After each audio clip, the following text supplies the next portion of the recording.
যাদের হোমায়ার 1 তারা আলহামদুলিল্লাহ নিরাপদ, তাদের ভবিষ্যতেও ডায়াবেটিস হবে না যদি সে হোমায়ার 1 রাখতে পারে। এটা একটু ভালো করে বোঝার চেষ্টা করেন। যেমন আপনি সুস্থ, আপনার হোমায়ারও 1, আপনি একদম নিরাপদ, আপনি গ্রিন জোনে, বুঝা গেল। আর আপনার যদি হোমায়ার বেশি আছে কিন্তু আপনার এখনও রোগ হয়নি, তাহলে বুঝে নেন যে আপনার রোগ হওয়ার জন্যে ক্ষেত্র প্রস্তুত। তো আমরা একটা লোকের ডায়াবেটিস হওয়ারও 10 থেকে 15 বছর আগে তার ডায়াবেটিস হবে কিনা আমরা কি বুঝতে পারবো? আপনারা জানতেন? এটা জানতেন না তো? তাহলে একটা নলেজ কিন্তু আপনাদের অনেককে জীবন বাঁচাতে সাহায্য করবে। দেখেন, আবারও আমার সঙ্গে একটু বলেন হোমায়ার কত থাকবে? সবাই বলেন 1। একটু জোরে বলেন যাদের ঘুম আসতেছে, কারণ অনেক জার্নি করে আসছে দূর থেকে।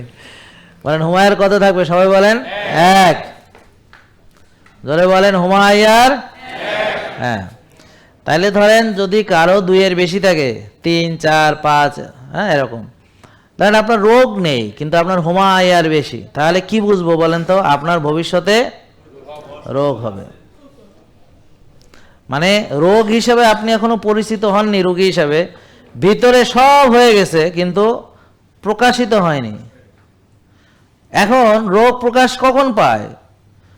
রোগ প্রকাশ পায় এমন সময় যে আপনার শেষ। ওই লোক যার হার্ট অ্যাটাক করলো, তার তো হার্ট অ্যাটাক করেই গেল, রিং তো 3টে ঢুকেই গেল, রোগ তো পেয়ে গেলাম, কিন্তু তার ঘটনা ঘটিয়ে গেছে।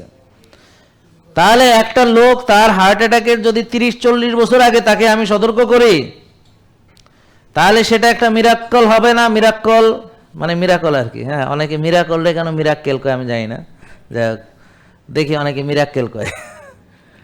এইটাই আর এক মিরাকল, যে মিরাকল মিরাক্কেল কয় কেন? হ্যাঁ, যাই হোক, তো এটা একটা মিরাকল হওয়ার কথা না?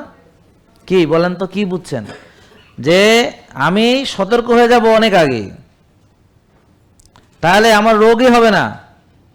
এখন আমি আপনাদেরকে একটা জিনিস শেখাতে চাই, যেটা সবাইকে আপনারা ছড়াবেন, শেখাবেন, সব রোগীকে, আপনারা সকল মানুষকে, রোগী না মানে সাধারণ সবাইকে, যে জিজ্ঞেস করবেন তোমার হোমায়ার কত?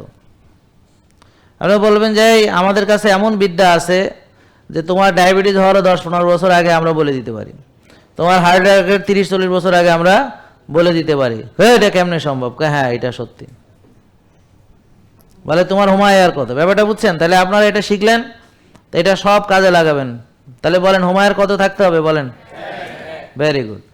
এখন ধরেন আপনার ইনসুলিন কত থাকতে হবে? ইনসুলিন, আপনারা তো ব্লাড সুগার কত থাকতে হবে জানেন? 5 থেকে 6। কত ব্লাড সুগার? এখন যদি কারো 10-12 ব্লাড সুগার থাকে, তাকে কি বলবো? Yes, very good. তো আপনারা সবই জানেন, মাশাআল্লাহ। তো আমার তো আর শেখান লাগতেছে না। তা আপনারা শিখছেন কেমন এগুলা? হ্যাঁ বলেন। ব্লাড সুগার এটা আসলে সত্যি হবে গ্লুকোজ, ব্লাড গ্লুকোজ হবে, তাই না? তাহলে ব্লাড গ্লুকোজ কত থাকলে ভালো? এখন আপনারা সবাই জানেন আপনার ব্লাড গ্লুকোজ কত?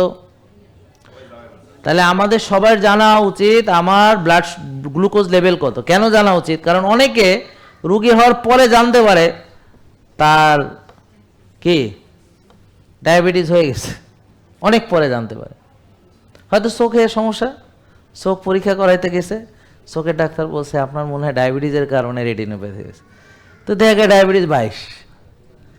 তো এরকম আপনাদের যারা ডায়াবেটিস ধরা পড়ছে, হ্যাঁ এরকম হঠাৎ করে ধরা পড়ছে কার, যে আপনি জানতেন না, হঠাৎ করে কোনো একটা টেস্ট করতে গেছেন, হঠাৎ দেখছেন ডায়াবেটিস, আপনার ধরা পড়ছে হঠাৎ করে। কি জন্যে ধরা পড়লো? মানে কি করতে গেছিলেন? এমনি নর্মাল টেস্ট? ও, দুর্বল লাগছে, নর্মাল টেস্ট করেছেন, কত ধরা পড়ছে? 22। তার মানে ওনার অনেক দিন ধরে ডায়াবেটিস ছিল। ওনার ডায়াবেটিস ছিল 5 থেকে 6-এর ভিতরে, তারপর আস্তে আস্তে 7 হয়েছে, উনি জানতে পারেন নাই। অনেক দিন পরে 8 হয়েছে, তাও উনি জানতে পারেন নাই। তারপরে 9 হয়েছে, তিনি তাও জানতে পারেন নাই। তারপরে 10 হয়েছে, এইভাবে 22 হওয়ার পরে জানতে পারছেন।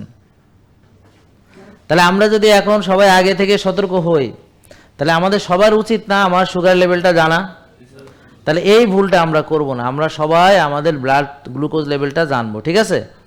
এটা হলো আমাদের বাঁচাবে, জীবন বাঁচাবে। কারণ দেখেন, ডায়াবেটিস যাদের আছে এটাকে সকল রোগের জননী বলা হয়। কি বলা হয়? জননী, জননী। তা ডায়াবেটিস থেকে উচ্চ রক্তচাপ হতে পারে, উচ্চ রক্তচাপ থেকে ব্রেন স্ট্রোক করতে পারে, প্যারালাইসিস হতে পারে, ডায়াবেটিসের কারণে চোখে রেটিনোপ্যাথি হয়ে চোখ শেষ হয়ে যেতে পারে, ডায়াবেটিসের কারণে নার্ভ নষ্ট হয়ে আপনার এমনকি পাও কাটা যেতে পারে, ডায়াবেটিসের কারণে আপনার হৃদয়, হার্ট অ্যাটাক, ডায়াবেটিসের কারণে লিভার সিরোসিস মানে ফ্যাটি লিভার থেকে, ডায়াবেটিসের কারণে কিডনি নষ্ট, ডায়াবেটিসের কারণে আস্তে আস্তে হাড় ক্ষয়, ডায়াবেটিসের কারণে সব শেষ, যৌবন শেষ, পুরুষত্ব শেষ, নারীত্ব শেষ, সব শেষ। তাহলে শক্তিও চলে গেল, তাহলে আমি বার্ধক্যে চলে গেলাম। তাহলে একটা রোগ এতগুলো তার মানে শাখা প্রশাখা, তা আমরা যদি ওই রোগটাকে আগেই সতর্ক থাকি এবং ওইটা যেন হইতে না পারে সেভাবে যদি চলাফেরা করি, তাহলে এটা ভালো কিনা বলেন? তাহলে আমাদের উচিত হবে এমনভাবে চলাফেরা করব যে রোগই হইতে পারবে না, আর যদি রোগ হয় তাহলে সেটা ভালো হয়ে যাবে ইনশাল্লাহ। বোঝা গেল? জেকে লাইফস্টাইল লিমিটেড, ওষুধ মুক্ত সুস্থ জীবন।